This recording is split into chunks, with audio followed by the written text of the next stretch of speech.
Salut à tous et bienvenue dans ce tuto consacré aux bases de Twinmotion. Nous allons partir de ce fichier SketchUp afin d'obtenir ce rendu. Si c'est la première fois que vous entendez parler de Twinmotion, n'hésitez pas à regarder la vidéo de présentation que j'ai faite à ce sujet. Le lien se trouve dans la description et si vous connaissez déjà Twinmotion, eh bien on est parti pour le tuto.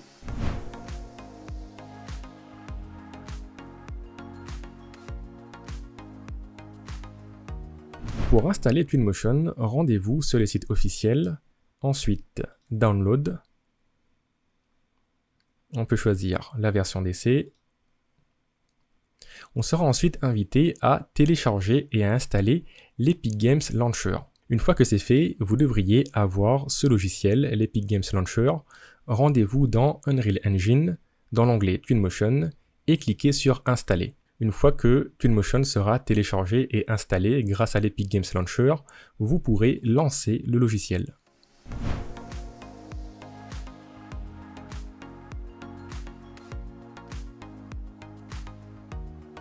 Nous voilà à présent dans Twinmotion. Alors nous allons pouvoir importer le fichier SKP que nous allons utiliser pour faire un rendu. Donc, il s'agit de ce fichier que je vais importer dans Twinmotion. Alors pour cela, je clique sur Importer, Ouvrir, et je viens récupérer mon fichier SKP. Je clique sur Ouvrir, je peux conserver les options par défaut et je clique sur Importer. Au bout de quelques secondes, l'importation est terminée, mais pourtant, je ne vois rien. Alors ce que je vais faire, comme me l'invite Twinmotion, je vais regarder autour de moi en utilisant le bouton droit de ma souris et en regardant derrière en bas, je vois que mon modèle a bien été importé. C'est juste que comme l'orientation n'est pas identique entre Twinmotion et SketchUp, le modèle a été importé derrière moi. Donc en utilisant le bouton droit, je peux regarder autour de moi et je retrouve bien mon modèle.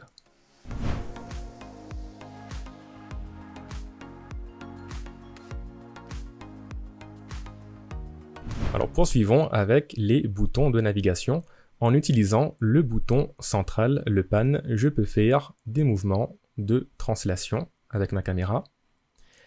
Et en utilisant les boutons Z, Q, S, D.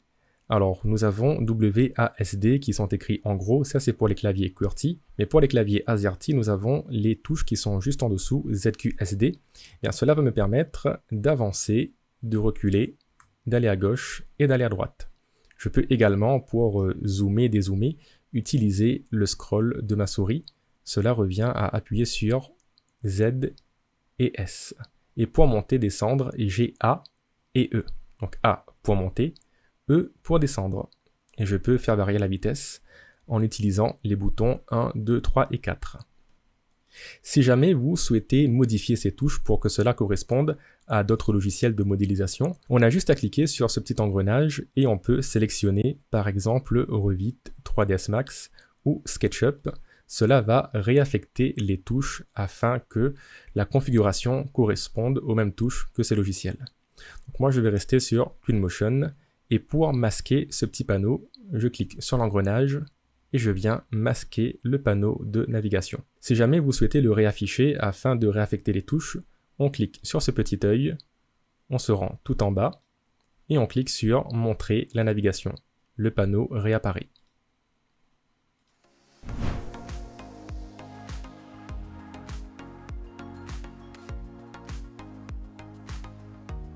Faisons maintenant un petit tour d'horizon de l'interface. Nous avons une barre de menu en haut, nous avons un panneau en bas qui va nous permettre d'accéder aux différents paramétrages.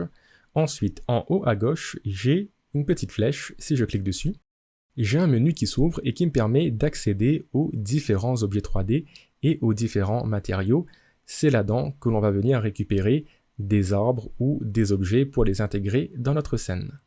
Et également, en haut à droite, j'ai encore une petite flèche. Si je déroule le menu, j'ai accès à la hiérarchie. Et c'est ici que seront référencés tous les objets qui composent ma scène. Donc là, pour le moment, j'ai les objets qui sont issus de SketchUp. Alors faites attention, petite précision, la hiérarchie que nous avons dans SketchUp avec les groupes et les composants ne seront pas forcément conservés lors de l'importation dans Twinmotion. Mais en réalité, ce n'est pas un problème, puisque la modélisation, nous la ferons dans SketchUp, et ensuite, tout ce qui est paramétrage de matériaux, rajout d'assets, nous le ferons dans Twinmotion. Donc même si la hiérarchie de SketchUp n'est pas conservée lors de l'importation dans Twinmotion, cela ne devrait pas être problématique.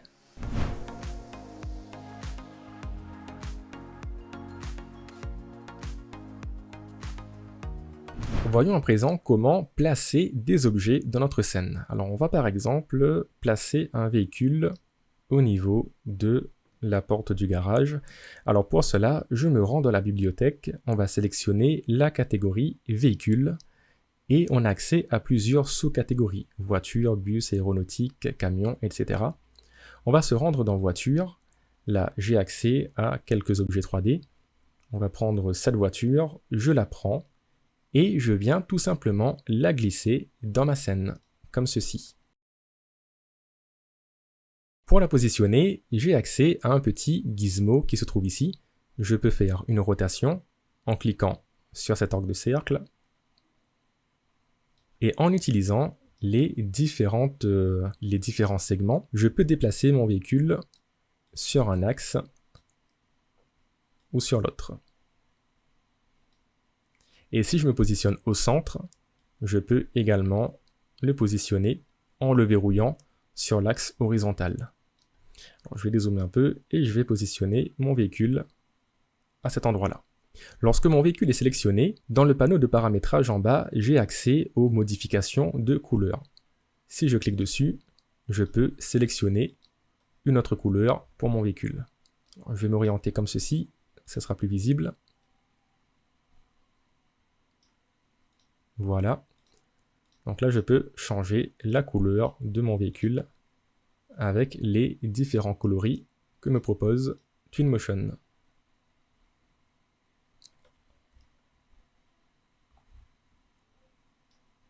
Alors pour avoir accès aux autres outils de modification, je viens cliquer sur cette petite flèche et là j'ai accès à l'outil rotation qui me permet non seulement de faire une rotation autour de l'axe Z comme on l'a vu précédemment, mais également autour de l'axe Y ou autour de l'axe X. J'appuie 2 fois sur CTRL Z pour annuler ce que j'ai fait et je peux également modifier l'échelle de mon objet en cliquant sur cette icône, idem soit sur un axe, soit sur l'autre, ou soit sur tous les axes en même temps.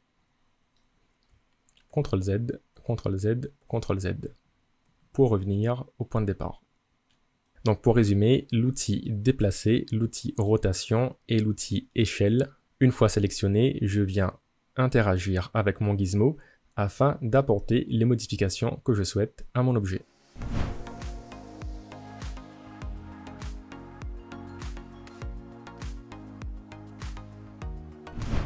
Voyons à présent comment utiliser les matériaux. Alors pour cela, on va remplacer, pourquoi pas, le gazon qui se trouve ici. Donc je reviens dans ma bibliothèque à la racine en cliquant sur la flèche. Je me rends cette fois-ci dans la catégorie matériaux. Là j'ai accès à différentes sous-catégories. On va aller dans sol, dans nature. Et là j'ai accès à différents types d'herbes. On va partir sur ce type-là, pourquoi pas. Et donc là, exactement comme pour placer un objet, je vais tout simplement glisser et déposer mon matériau sur la surface que je souhaite remplacer. Et le matériau est appliqué là où j'avais le matériau identique dans tout mon modèle. Et en bas, dans le panneau de configuration, je peux changer la couleur du matériau. Alors ça, je vous le déconseille puisque en général, les matériaux sont configurés pour être affichés tels quels. Si on commence à modifier la couleur, on peut arriver à des résultats plutôt inattendus. En fonction des matériaux, peut-être que vous verrez l'utilité de modifier la couleur ou pas. Donc moi, pour ma part, je vais laisser comme ça. On peut modifier également la réflexion de notre matériau. Donc pour de l'herbe, on va laisser une réflexion à 0. Et très très important, on peut modifier l'échelle de notre matériau. Donc si je dézoome un peu,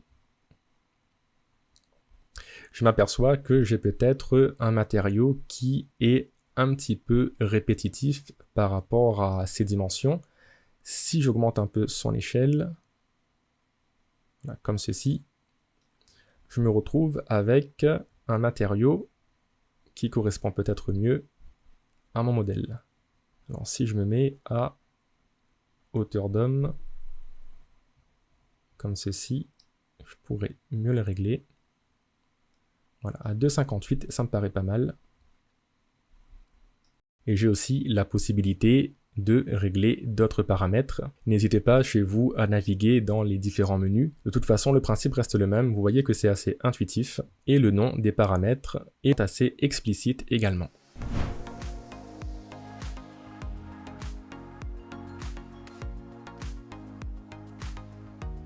Pour donner vie à notre scène, nous avons la possibilité de placer des personnages. Alors pour cela, je reviens dans ma bibliothèque, à la racine, je descends dans la catégorie personnages et on va sélectionner humain animé.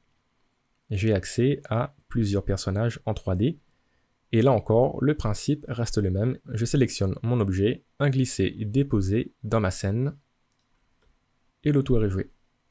Donc mon personnage, je peux agir sur la couleur de ses vêtements. Je peux également choisir sa pose, allongé, danse, alors spécial. On peut par exemple simuler une personne en fauteuil roulant, simuler une personne qui travaille ou une personne qui joue du piano. Voilà, donc en choisissant une pose, on peut choisir différentes animations par la suite. Donc là encore, n'hésitez pas à les tester chez vous. Là, on a une animation de quelqu'un qui se maquille. Donc ça peut être intéressant si on fait un rendu en intérieur devant un miroir par exemple. Mais là, pour que ça soit cohérent, on va faire une pause attente et une attente au téléphone, pourquoi pas. On va pivoter la petite dame dans ce sens-là. On va la mettre devant l'entrée. Et voilà. Alors pourquoi pas rajouter un personnage sur le balcon également. On va prendre Brian, on va le positionner ici.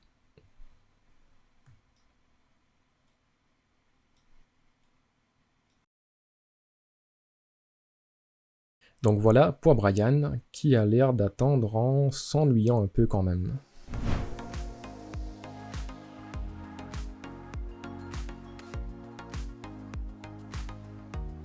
Alors maintenant, je vais tout simplement rajouter quelques objets dans ma scène, de la végétation notamment, afin de dynamiser un peu tout ça, parce que là, ça semble assez vide et désert. Alors je reviens à la racine, on va se rendre dans végétation et terrain. On va commencer par placer des arbres.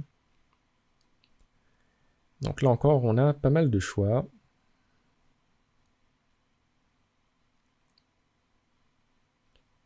On va partir sur un orangé, pourquoi pas. Donc je viens le positionner. Et là, je peux régler pas mal de choses, notamment son âge. Alors en réglant l'âge de l'arbre, ça va influer sur le nombre de branches et également sur sa taille. Donc on va faire un orangé de 3 mètres. Et si je zoome un peu, je peux voir que les branches, les feuilles sont animées. Si je veux désactiver cette animation, je peux désactiver le vent. Et là, mon arbre reste figé. Donc moi, je vais laisser l'animation se jouer. Et on va sélectionner d'autres arbres pour les placer dans notre scène.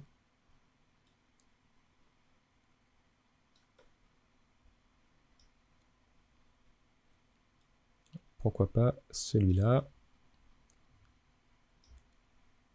que je vais positionner à l'arrière de la maison.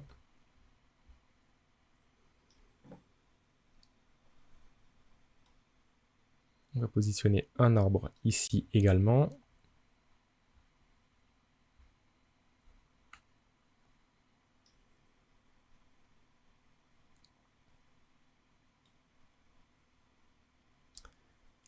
Un autre ici,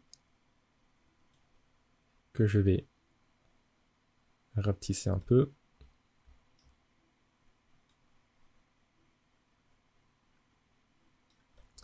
Voilà. Et ensuite, on va aller récupérer quelques buissons.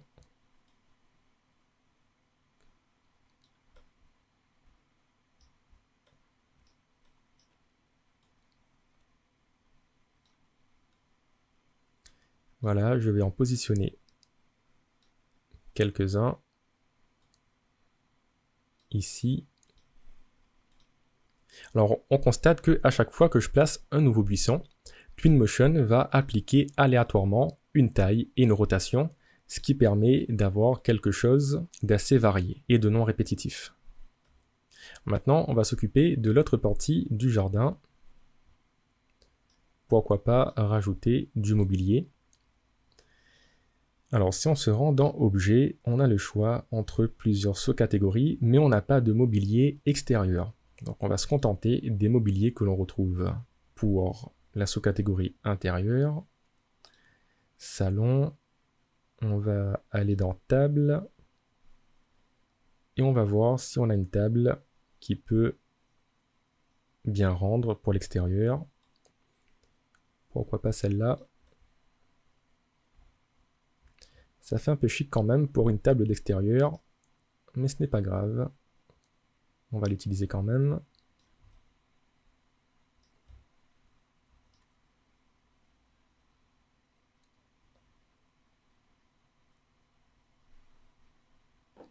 Je regarde s'il y en a d'autres.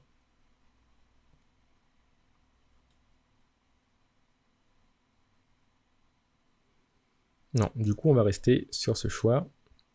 Qu'est-ce que nous avons dans décoration? Donc là c'est plus des cadres. Et on va rajouter du coup un peu de végétation. Donc, je retourne dans les arbres.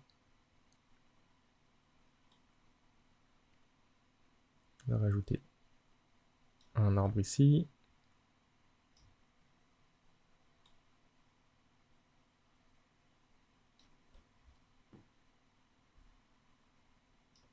Un autre ici que je vais agrandir un peu.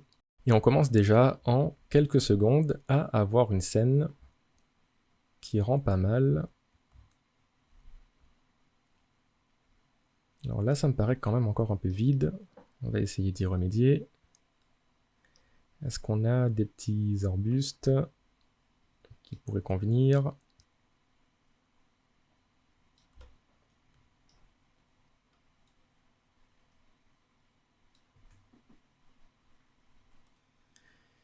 Ou alors, ce que je peux faire, c'est aller récupérer dans les buissons quelques plantes.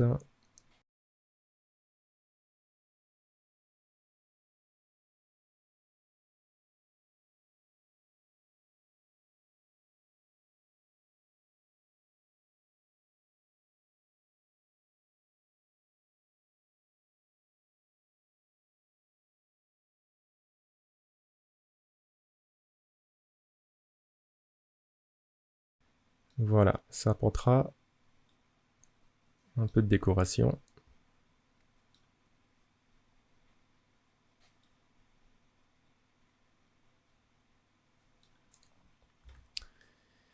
Très bien. Alors maintenant, ce que je peux faire pour masquer un petit peu l'arrière-plan et donner un effet de délimitation du terrain, c'est de rajouter des buissons tout autour.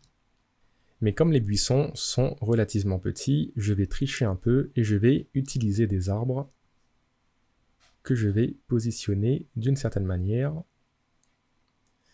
Alors je pense que celui-là pourrait faire l'affaire.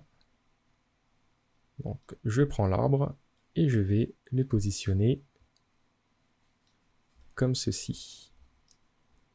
Alors si je retourne là-bas et que je regarde ici, il est quand même un peu grand. On va diminuer un peu sa taille. On va bien le positionner. Et voilà.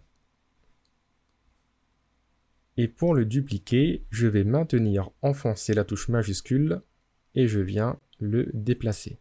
Et lorsque je relâche, Twinmotion me propose de copier mon objet. Alors je ne vais pas cliquer sur Instance mais sur Copier, puisque si je clique sur Instance, lorsque j'effectuerai une modification d'échelle par exemple, eh bien la modification sera appliquée sur tous les autres objets qui auront été dupliqués, alors que si je sélectionne Copier, chaque objet aura ses propres paramètres.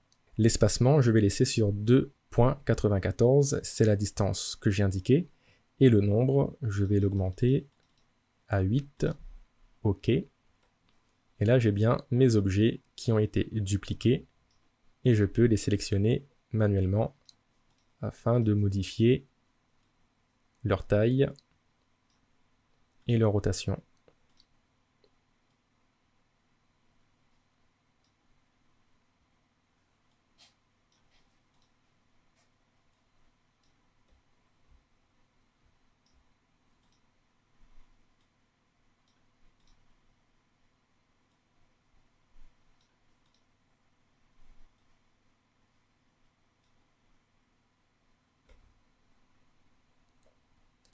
Alors, si je reviens à l'endroit où je souhaite positionner ma caméra, au final,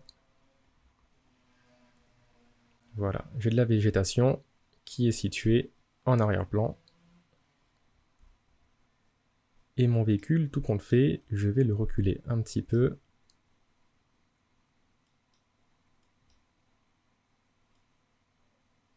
Voilà, à ce niveau-là. Sauf qu'il y a une rampe. Et pour pas que la roue soit dans le béton, je vais cliquer sur rotation. Et je vais appliquer une petite rotation à mon véhicule. Voilà, comme ceci.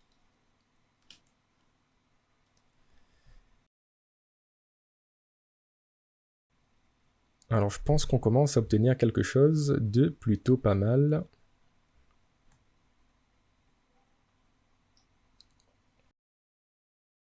Pour l'arrière du bâtiment, je vais répéter la même méthode. Je vais dupliquer quelques arbres afin de créer de faux buissons. On peut partir sur ce type d'arbre.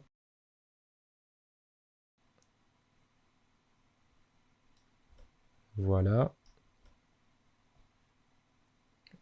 Ça me paraît pas mal. Donc j'appuie sur la touche majuscule, je viens déplacer mon objet et je vais créer non pas des instances mais des copies. Et on va aller jusqu'à 10. OK. Alors 10 c'est beaucoup trop. Je vais les sélectionner en faisant un contrôle à chaque fois. En maintenant la touche contrôle, je peux sélectionner plusieurs objets. Donc le premier, le deuxième, le troisième, supprimer. Il en reste deux que je viens supprimer également. Et si je retourne au point de départ, je devrais avoir quelque chose d'assez convenable.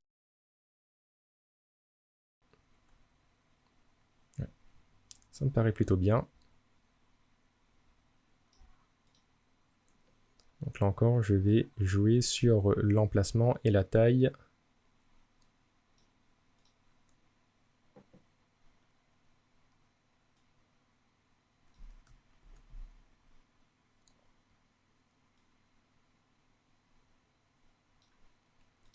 Cet arbre-là, je vais le déplacer. Voilà.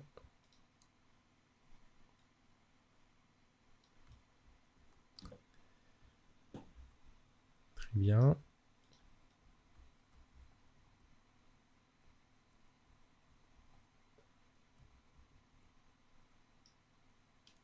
Bien, écoutez, ça me paraît plutôt pas mal. Je vais rajouter juste une dernière petite touche, c'est un arbre à ce niveau-là, en arrière-plan.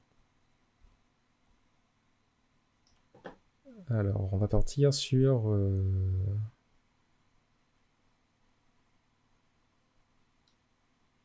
Voilà, on va prendre celui-là, que je vais positionner ici.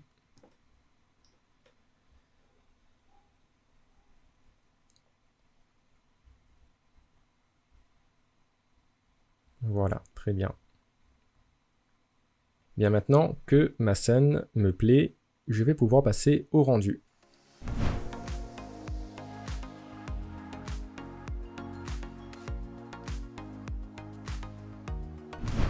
Alors pour effectuer le rendu, je me rends dans cet onglet, l'onglet Média.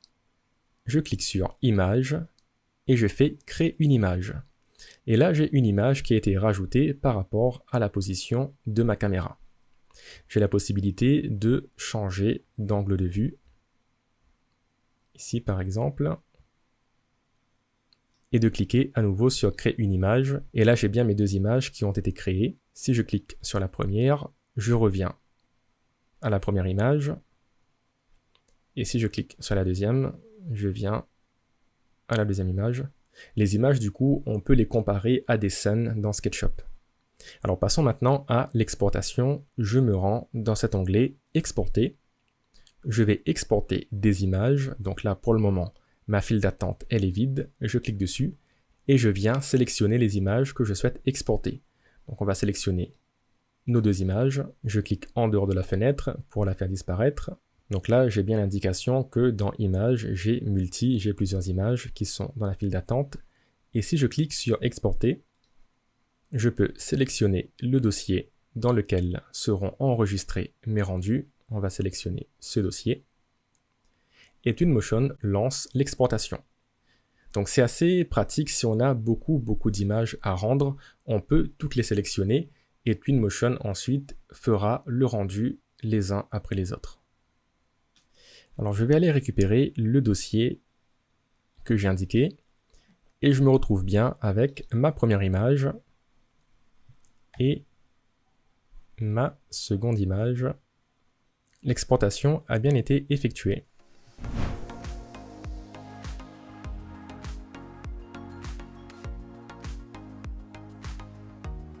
Voyons à présent comment effectuer un rendu en ray tracing. Pour cela, je me rends dans Éditer, Préférences, et dans Paramètres, je vais dans Prise en charge du matériel graphique. Et il faut sélectionner DirectX 12. Par défaut, c'est le 11 qui sera sélectionné. Il faut cocher le 12. Twinmotion nous proposera de redémarrer le logiciel. On accepte et ensuite, lorsque on reviendra dans Twinmotion, nous aurons accès à cette petite icône qui correspond au Path Tracer. Si je l'active, je vois que j'ai des calculs qui commencent à se faire et qui génèrent un petit peu de bruit dans ma scène. C'est en fait le calcul des lancers des rayons afin d'avoir une image en ray tracing. Donc du coup, je vais cocher cette option. Je reviens dans mes options de médias, d'images. J'ai l'icône du ray tracing qui est activée pour l'image numéro 1. Je viens dans les options d'exportation et je vais exporter uniquement l'image numéro 1. Exporter, je sélectionne le même dossier et là on va devoir attendre un petit peu plus longtemps, le temps que Twinmotion fasse les calculs. Donc là j'en ai à peu près pour 1 minute et on se retrouve juste après pour voir la différence entre un rendu en temps réel et un rendu en ray tracing. Ça y est, l'exportation est terminée. Voilà donc l'image que nous avons obtenue lors du rendu en temps réel. Et ça, c'est l'image que nous obtenons avec le ray tracing. Donc rendu en temps réel, ray tracing. On peut voir que sur le ray tracing, la définition des ombres et de l'éclairage est nettement mieux. Mais honnêtement, avec le rendu en temps réel, on a quand même quelque chose qui est très satisfaisant.